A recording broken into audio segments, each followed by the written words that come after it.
रात को जब हम आसमान की तरफ देखते हैं तो हमें एक अजीब सा फैसिनेशन और क्यूरियोसिटी फील होता है। अंतरिक्ष इतना विशाल है, अरबों गैलेक्सीज से भरा हुआ। ये देख के हमारे मन में ये सवाल उठता है कि आखिर ये यूनिवर्स बना कैसे। अब जरा सोचिए कि आप टाइम में पीछे जा सकते हैं और देख सकते हैं कि जब यूनिवर्स एकदम नया नया बना था तब कैसा दिखता था। एस्ट्रोनॉमर्स ने बिल्कुल यही किया है और उन्होंने जो देखा है उससे वो हैरान है। ये है रेबल्स 25, एक बहुत ही पुरानी गैलेक्सी जो हमारी मिल्की वे से इतनी मिलती जुलती है कि ये अर्ली यूनिवर्स के बारे में हमारी सारी सोच को चुनौती दे रही है। ये डिस्कवरी ऐसी है जैसे किसी टायरानोसॉरस रेक्स के जीवाश्म के पास से आपको एक स्मार्टफोन मिल जाए। ये बिल्कुल भी उससे मैच नहीं करता जो हम अभी तक जानते थे। माना जाता था कि यूनिवर्स अपनी शुरुआत में बहुत ही कैओटिक और डिसऑर्गेनाइज्ड था। कॉस्मिक हिस्ट्री में इतनी जल्दी रेबल्स 25 जैसी ऑर्गेनाइज्ड गैलेक्सी मिलना ऐसा है जैसे बर्फीले तूफान में एकदम परफेक्ट स्नोफ्लेक मिलना। धरती से 13 अरब प्रकाश वर्ष दूर स्थित रेबल्स 25 तब अस्तित्व में था जब ब्रह्मांड अभी बस एक बच्चा था, बस 800 मिलियन वर्ष पुराना। अगर ब्रह्मांड 100 साल का इंसान होता तो हम उसकी पहली बर्थडे पार्टी की फोटो देख रहे होते। रेबल्स 25 को एक्स्ट्रॉर्डिनरी बनाने वाली चीज है इसका ऑर्गेनाइज्ड स्ट्रक्चर।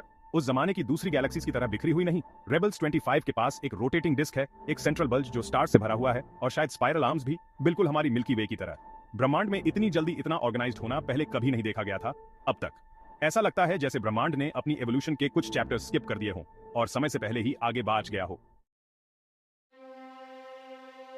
रेबल्स 25 की खोज ने साइंटिफिक कम्युनिटी में हलचल मचा दी है, जिससे एस्ट्रोनॉमर्स को गैलेक्सी फॉर्मेशन के अपने थ्योरीज पर फिर से विचार करने पर मजबूर होना पड़ा है। पहले माना जाता था कि अर्ली गैलेक्सीज छोटी और कैओटिक थी और धीरे धीरे मर्ज और इवॉल्व होकर आज हम जो मैजेस्टिक स्पाइरल गैलेक्सीज देखते हैं वो बनी। हालांकि रेबल्स 25 इस नोशन को चैलेंज करता है। इसका एडवांस्ड स्ट्रक्चर बताता है कि गैलेक्सीज पहले की सोच से ज्यादा ऑर्गेनाइज्ड और एफिशिएंट तरीके से फॉर्म हो सकती है। ये ऐसा है जैसे हम मानते थे कि बच्चे चलना सीखने से पहले रेंगना सीखते हैं और फिर हम एक ऐसे बच्चे से मिले जो दौड़ सकता है। यह डिस्कवरी नई संभावनाओं के द्वार खोलती है और जवाब से ज्यादा सवाल खड़े करती है। सेक्शन 4 आल्मा और eyes on the ancient universe. Rebels 25 के सीक्रेट्स का पता लगाना एटाकामा लार्ज मिलीमीटर सब मिलीमीटर एरे या शॉर्ट में एल्मा के बिना संभव नहीं था। ये state of the art telescope जो चिलियन एंडिस में बहुत ऊंचाई पर स्थित है, एंशिएंट यूनिवर्स को देखने की हमारी खिड़की है।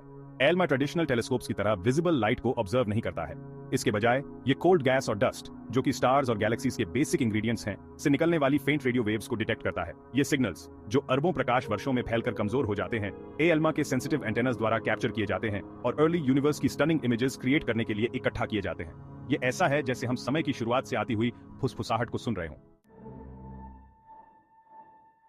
Section 5 advanced features unveiling the secrets of rebels 25। जितना ज्यादा एस्ट्रोनॉमर्स रेबल्स 25 को स्टडी करते हैं, ये उतना ही इंट्रीगिंग होता जाता है।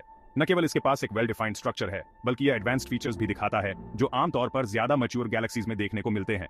उदाहरण के लिए, रेबल्स 25 के भीतर कोल्ड गैस का डिस्ट्रीब्यूशन एक वेल रेगुलेटेड सिस्टम का सुझाव देता है जो स्टार फॉर्मेशन को एफिशिएंटली फ्यूल करता है।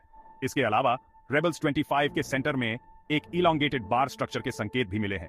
ये बार्स, जो अक्सर हमारी अपनी गैलेक्सी जैसी स्पाइरल गैलेक्सीज में पाए जाते हैं, कॉस्मिक फनल्स का काम करते हैं जो गैस को सेंटर की तरफ चैनल करते हैं और स्टार फॉर्मेशन के बर्स्ट्स को ट्रिगर करते हैं। रेबल्स 25 जैसी यंग गैलेक्सी में बार स्ट्रक्चर का मिलना ऐसा है जैसे पहली ईंट रखे जाने से पहले ही सिटी प्लानर का ब्लूप्रिंट मिल जाना।